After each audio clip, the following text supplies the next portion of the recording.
Ooh, what can I say? I love pulseras. Call it the Mexican material girl in me, but I just love wearing something cute that reminds me of Mexico. And my boy Berto does a really good job of making stuff that you can wear if you're still in the broom closet, or if you're like me and you want to let your inner bruja roar. And if that's not what you're looking for, if you're looking for someone to do tarot readings, well, Berto does those too. And let me tell you, he's really accurate. Every time that I have lost something, I message him, and within 2 minutes after his reading, I find it. He's gifted. So please check out Las Flores de Guadalupe, Berto's shop. See what magic he can whip up for you.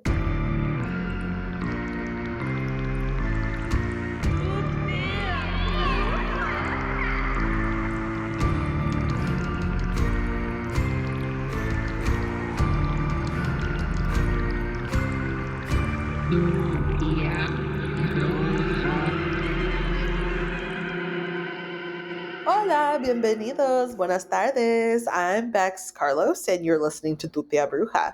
Kind of carrying on from last week's episode about planting seeds. And thank you, by the way, to everyone who reached out and said that that episode really connected in some way.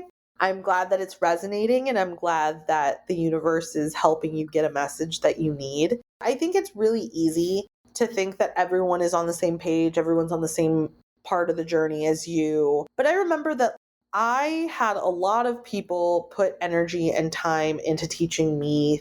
A lot of labor was done. So I think that I want to, as your Tia Bruja, who wants all of us to be beautiful, radical brujis, right? Like, I really just want you to understand that there are ways that we can make an impact. That is what I love about this show, is that so many of the folks who listen here want to learn how to make a larger impact, how to use witchcraft to make a more equitable world. You are so much more powerful than you realize. And I hope that if nothing else, that this show makes you realize that. Yeah, we talk true crime and we talk ghosts and we talk all these other things, but we are so radical, babes. So for today's topic, I want to really focus on mutual aid and the ways that you can help others. Because I think it's really hard sometimes, no one gives you a manual and it's like, this is how you make an impact. And I think that sometimes maybe we're asking or waiting for permission and nobody's going to give you that. So you just have to take it upon yourself and figure it out. I want to start by saying MTR. And what does that mean? It means money, time, and resources. I have a background working alongside people who worked in fundraising. I worked on a podcast called The Conscious Giver, and she was able to vocalize what I was seeing at the time. The thing is if you're trying to make an impact, money is the easiest thing you can give, because I think we all realize money pays for things. Money is pretty straightforward. In addition to money, we need time. If we're building things, if we're creating events or organizations or businesses, right? That takes time. There is so much time that goes into most things that we do. I think that people forget that when you collaborate, when you are making something out of nothing, that takes time.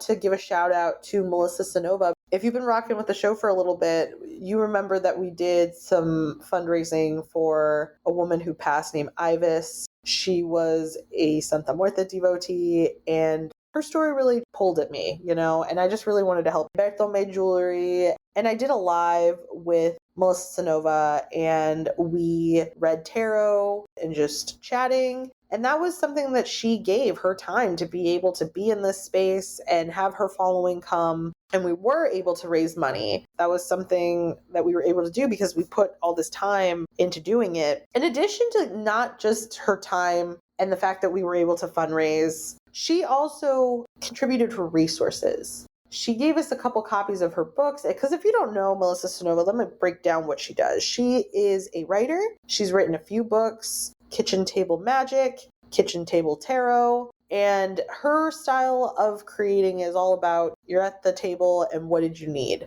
What did you learn when you and your close friends, family, loved ones were around a table that were all witchy in some way, And it's a way of humanizing magic and making it more personal, because I think that sometimes we forget that the magic is us, right? Like we think that there's all these steps and proper rules and whatever. And I think that that's also a way of making people feel like they've lost their power. But I digress. Money, time, and resources, right? All of those things are super important. And if you're like, well, I don't have any resources, do you have a large social media following? Maybe you have a friend who owns a shop and you could work out a trade and they could donate to a raffle. Or maybe there's a skill that you have or something, whatever your resources are. And we have more of them than we think. There's so much more than you can give than just money to make an impact. But you have to remember that you have to be the person who is putting that good into the world, that is making the effort, because it's just not going to happen overnight. I think collectively we all have to start vibrating at a similar frequency. And when you are putting the absolute good into the world,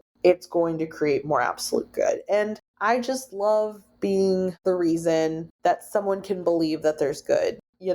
Call me wild, call me crazy, but I think that there's something really nice about reminding someone that they're not alone and that they are seen and that someone took the time to help them. And this topic has been on my mind really heavy lately because I just feel like I see so many folks who are so well-intended and they really want to help, but instead of trying to have that switch of how to help, they go into woe is me mode. And it's just like, well, I'm sorry I can't financially support anymore. And I'm sorry I can't do this anymore. And I'm sorry. And nobody should have to apologize for their financial situation. I get it. We're living in late stage capitalism. There was an article in a magazine the other day that said that millennials are probably going to have to wait for their parents to die to be able to be somewhat financially comfortable. And I just want to thank Metzgley Wolf. Here we love Metzgley Wolf. Check out their online Botanica Revolutionary Mystic. Their candles are amazing. They're Fuck the Police candles, a chef's kiss, in addition to Witches Against White Supremacy. If you're a Santa Muerte devotee, they have those as well. They have a shit ton of candles. But really, they had me join them as part of a class to really discuss how we can make an impact. So I want to play a segment of that.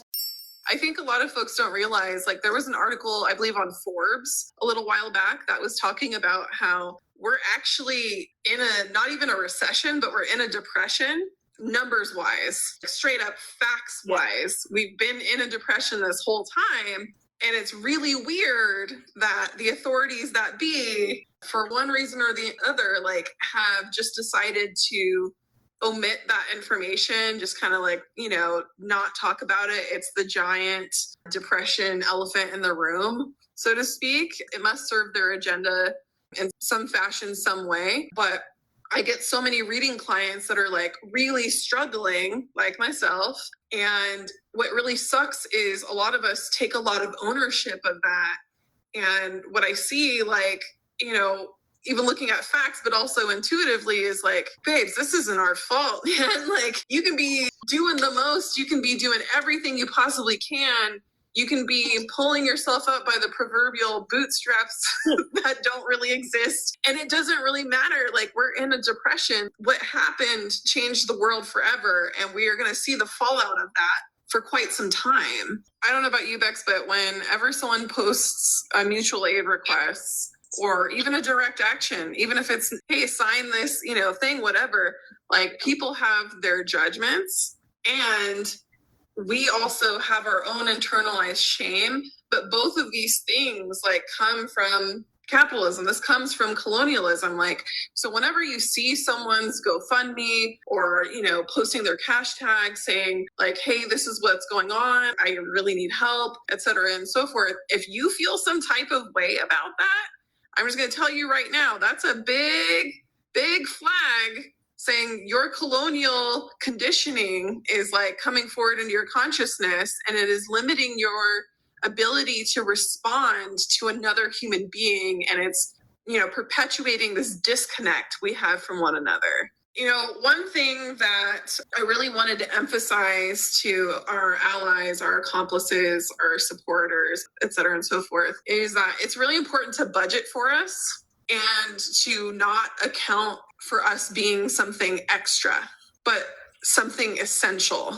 right up there with your rent, your bills, whatever, your reparations, all of that stuff, like, should be right there, budgeted for us. And if it means you have less extra, well, shit, honey, that's called equity, right? You give up privilege. That's the whole thing about being an ally that no one wants to do, right? Like, it sucks to give up privilege. It sucks to give up power until you get used to it. But really, in doing that, because I do that, I don't talk about it a lot because I don't like blowing sunshine up my own ass and I don't like optical allyship. But like, even when I straight up have negative dollars in my bank account, I'm not retracting my withdrawals from the people I support on Patreon. Ever. I've never done it. Never, ever, ever. The only people I've ever stopped supporting on Patreon was because they became problematic in some type of way. And so if my multi-marginalized ass can do that, I'm like, then every single white person I know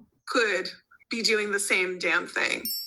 tztli's Patreon in the show notes, because if you are in a place where you could support tztli, I would highly advise that you do. tztli is doing amazing work and has started a wolf sanctuary, because I'm not sure if you're aware, but a lot of states have relaxed their laws as far as killing wolves. And there are so many people who work with animal spirits and wolf spirits specifically, and it's a very connecting, beautiful animal that shouldn't be wiped from the planet just because settlers and colonialism don't understand the value of them and their lives and their impact. Please, if you have some extra cash, by all means. If not, but you really like the work they're doing, please share their candles, share their botanica, share their podcast, just really elevate the work that they're doing. And that's how you can make an impact. So thank you for listening.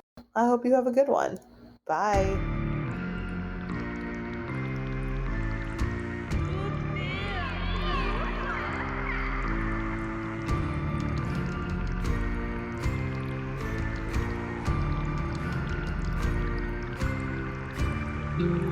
Yeah.